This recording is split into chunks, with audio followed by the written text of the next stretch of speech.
हमें इंतखाब किया, लाखों शुक्र कबूल किया। नबी ने वो बात की तो मकसद यही बात है कि हम शुक्रगुजार अल्लाह का शुक्रगुजार हैं, अल्लाह का शुक्रगुजार हैं।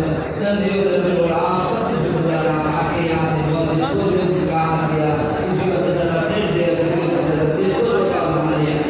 आप सबके आप आने जाने के बाद अल्लाह ये करे कबूल करे और सब कुरान के साथ कुरान हमारे साहब बने नबी हैं, साहब सब अल्लाह शफा करे और हमारे सबने कब्र में बरकत ज्यादा रहे, बात करना आदब से इत्फाक कीजिए। सब शुक्रगुजार जितना सारे अपने काम है ये आप लोगों ने मुझे ये मौका दिया, इसके लिए आपका शुक्रिया अदा कीजिए। बैठ जाए बैठ जाए बैठ जाए